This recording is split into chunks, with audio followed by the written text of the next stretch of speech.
Susan Kapper was described as a gentle and easily influenced girl, but nobody could have imagined that the gentle girl would have been subject to a weeks-long torture session. This is the story of Susan Kapper.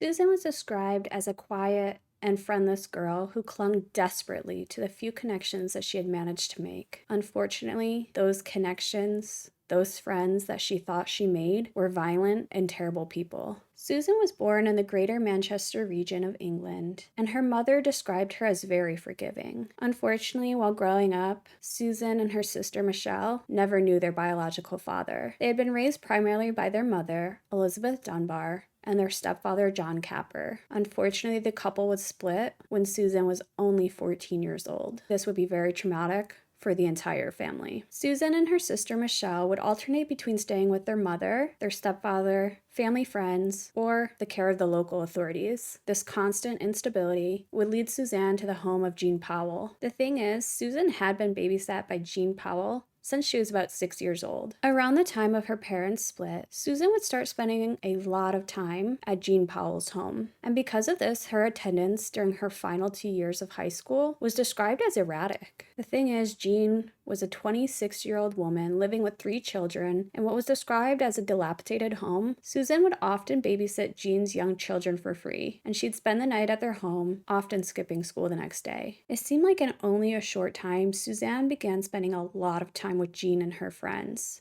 more so than anybody else. But her family was very unaware of the true horrors going on behind the scenes. Jean used her home to deal drugs, and she was also involved in the handling of stolen motor vehicles. Suzanne's sister Michelle had briefly lived with Jean, but she moved out because she did not like the quote, evil new friends that Jean Powell was associating with. One of these people was Bernadette McNeely, and she had recently moved in 3 doors away from Jean Powell. Bernadette also had 3 children, and she would move in with Jean and her 3 children, where the 2 would share a bedroom and the downstairs dining room, because the bedrooms were, quote, full of children. Suzanne would continue to stay regularly, even though both Jean and Bernadette bullied her. Her sister would later say, it wasn't that she was scared of them, it's just that she would do anything for them. She pampered their every whim. It appears that Jean Powell was separated from her husband, Glenn, although the 2 remained friendly and he would visit regularly from his nearby home. Bernadette, on the other hand, had a boyfriend, 16-year-old Anthony Dudson, who was apparently also having a sexual relationship with Jean Powell. And then Jean Powell was also sexually involved with Jeffrey Lee, who was a regular visitor to the house. He would often come visit and purchase amphetamines. And another frequent visitor to Jean's house was her younger brother, Clifford Pook. Although Michelle, Suzanne's sister, knew that something wasn't right and she didn't like how Jean and Bernadette treated her sister, she could have never imagined the horror that her sister would ultimately meet.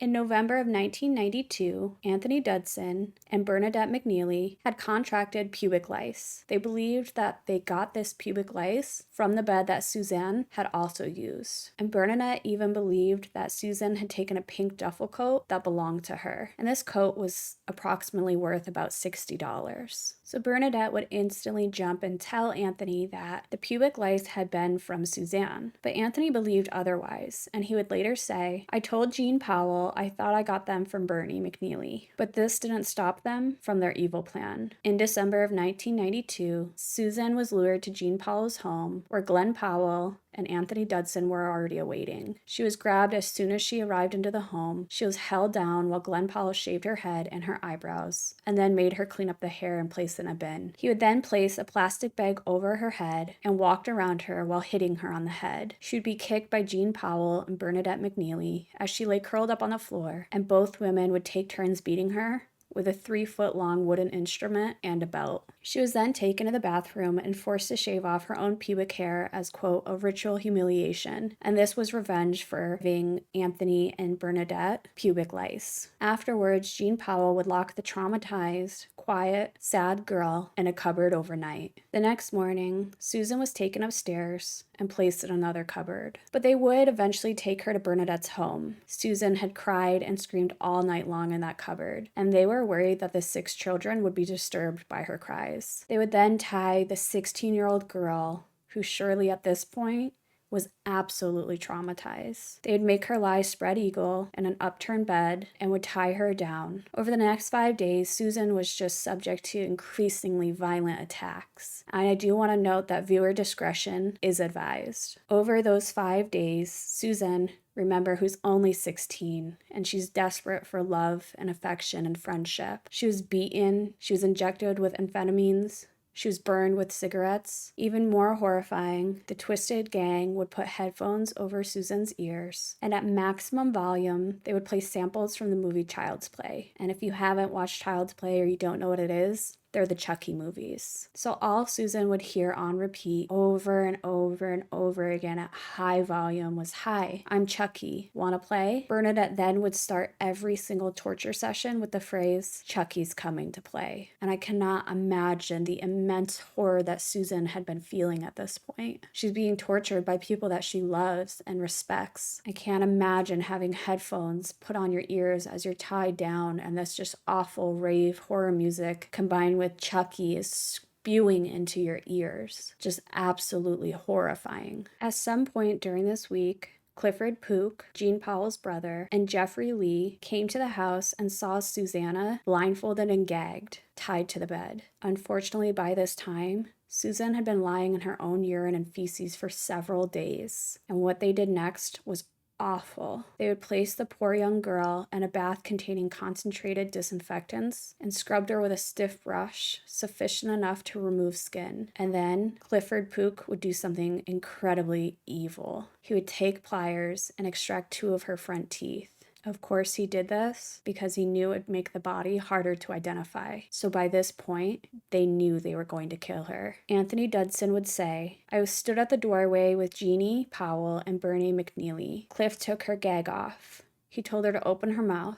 He said, 'Right, I'm going to rip your teeth out.' He started hitting her teeth with the pliers. He got the pliers on and started pulling it out, but it just snapped and chipped. Then he hit it a few more times. He put the pliers on again and really pulled. He pulled Suzanne's head forward until there was a snap and he had the tooth in the pliers. He did the same thing again and he was laughing. At this point, there's 6 people that can do something to stop this. We have Glenn Powell, Bernadette McNeely, Clifford Pook, Anthony Dudson, Jean Powell, and Jeffrey Lee. And all of them seemed happy to be torturing her. I don't understand why they couldn't just stop it. At this point, obviously, they're committed to continuing because they know they have to murder her.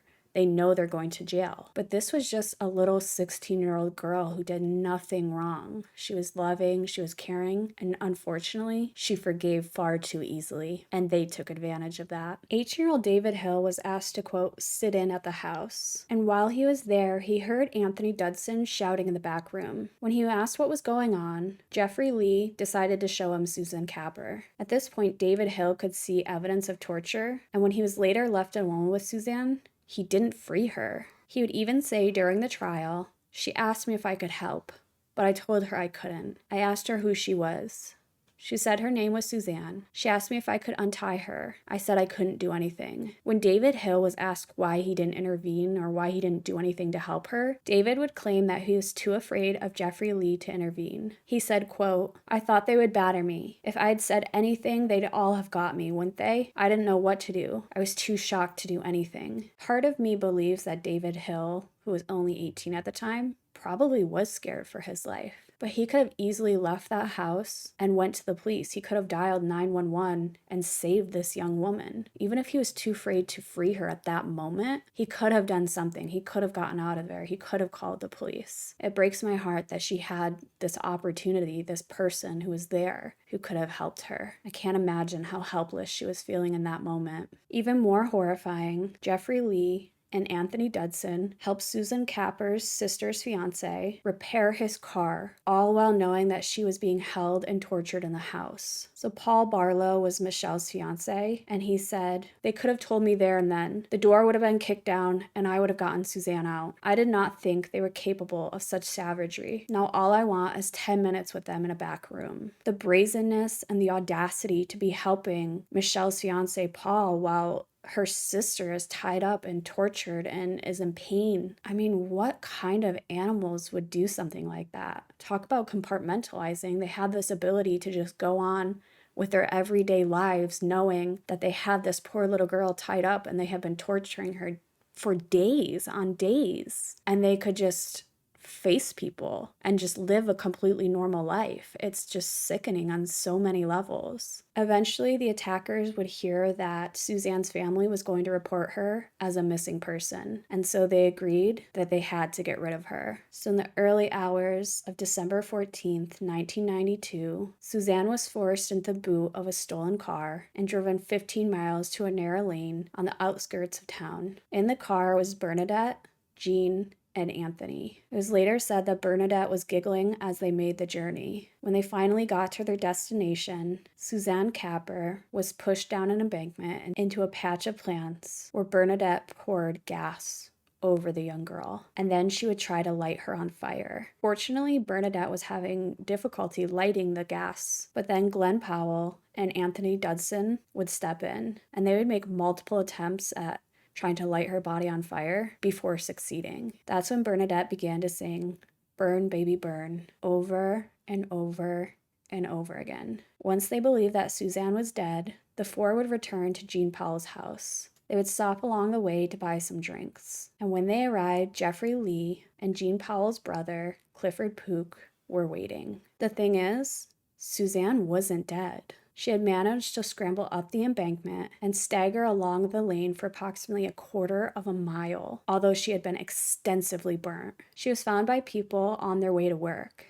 Of course, they took her to a nearby house and called an ambulance. One of the people that picked her up would later say, both her hands appeared like ash. Her legs were just like raw meat, and her feet appeared to be badly charred. I was struck by how polite the victim was. She was constantly thanking my wife for her assistance. And the wife would go on to say, I instinctively went to put my arms around her, but she pulled away because she could not bear to be touched. Her head was shaved, and there was recent, not new, cuts to her head. Her face was almost featureless. Her hands were red raw and black at the fingertips. Her legs were red from bottom to top. She couldn't bear anything near her legs. Suzanne would drink 6 glasses of water, but was unable to hold the glass herself because of the injuries to her hands. She was rushed to the hospital, and while there, she was able to give the names of her 6 assailants and Jean Powell's address just before she fell into a coma. Because her burns were so bad, her mother and stepfather were unable to recognize her, and she was positively identified by a partial fingerprint from her thumb, the only part of her hand that wasn't severely burnt.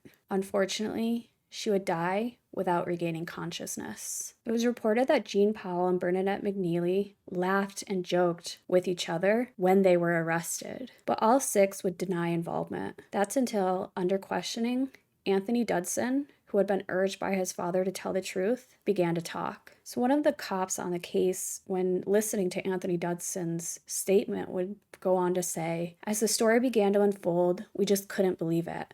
I kept asking myself how one human being could do this to another. He said that police officers wept as the extent of Suzanne's suffering was revealed, and together with civilian staff at this station, the police collected cash to send flowers to her hospital. The 6 accused appeared before the magistrate in Manchester and were remanded to custody. They were charged with kidnapping and attempted murder. And then, after her death, they were charged with her murder. A pathologist would testify that Susan had suffered 75 to 80% burns, and he said this was consistent with having gas thrown over her and set alight. He would say that her chance of survival had been minimal. The doctor would go on to say, it was clear from the outset that Suzanne was unlikely to survive. She suffered widespread burns that led to severe complications internally, and that her death was due to complications caused by these burns. He would say it was clear that this young girl must have suffered a great deal of pain and had no chance of survival. But she did fortunately survive long enough to give information, which led to the people mentioned being charged with her death. He would say to Suzanne's mother and stepfather, I offer you, not just on my behalf, but on behalf of the whole nation, my very deepest sympathy and condolences at the tragic happenings to your young daughter. The trial would last about 22 days, and of course all 6 of them denied being part of the murder. And during their testimonies, each defendant tried to minimize his or her part in the crime. Eventually, Bernadette McNeely was found guilty of murder and received life imprisonment with a minimum of 25 years. She was guilty of conspiracy to cause grievous bodily harm, and pleaded guilty to false imprisonment. Jean Powell was guilty of murder and received life imprisonment with a minimum tariff of 25 years. She was also guilty of conspiracy to cause grievous bodily harm and pleaded guilty to false imprisonment.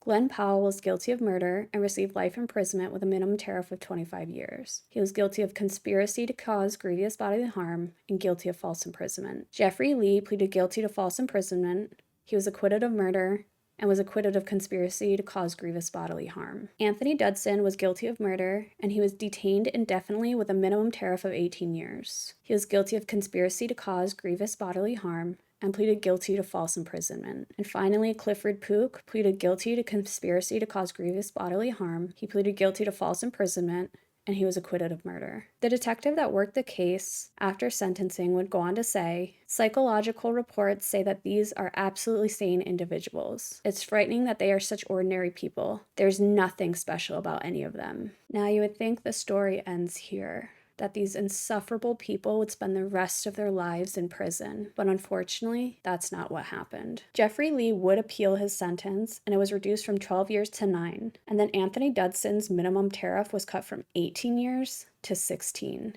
Anthony would appeal again, arguing that the reduction was insufficient and that the Lord Chief Justice, quote, had failed to reflect the continuing obligation to have regard to Dudson's welfare. And then Jean Powell and Bernadette McNeely were granted leave to have their lengths of their minimum sentences reviewed. And unfortunately, Bernadette's sentence was reduced by 1 year. But that's not all. While Bernadette McNeely was incarcerated, during a routine security check in 1996, they uncovered letters which revealed that Bernadette had been having an affair with the prison governor, Mike Martin. So Mike Martin, who was married, would resign his position before any disciplinary action could be taken. It appears that Bernadette was actually sharing a wing with Rosemary West and Myra Hindley. Now, on to the worst. Unfortunately, Jeffrey Lee was free from his prison sentence early, as was Clifford Pook. Anthony Dudson was released in 2013 after having his 18-year minimum sentence cut by 2 years. Bernadette McNeely was paroled in 2015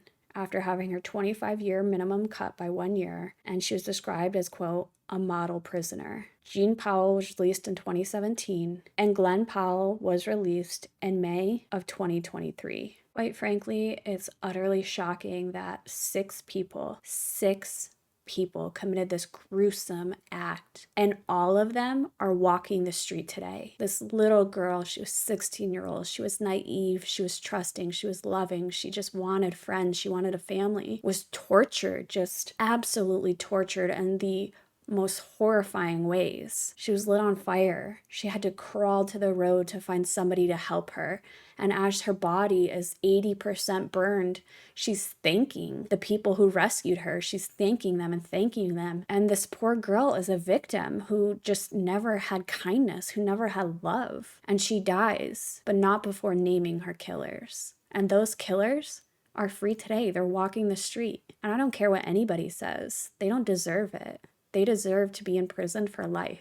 They're sadistic, awful, just the worst of the worst type of people. But I'd love to know your guys' thoughts. How do you feel about knowing these 6 people are released and living their lives today? But that's it for today, guys. If you like this video or any other video on my channel, be sure to subscribe and turn on alerts so you never miss a video upload. If there's a case you'd like me to cover, pop in the comments below and I'll be sure to get to it. In the meantime, check out some other videos on my channel while you wait for the next upload, and I'll see you then.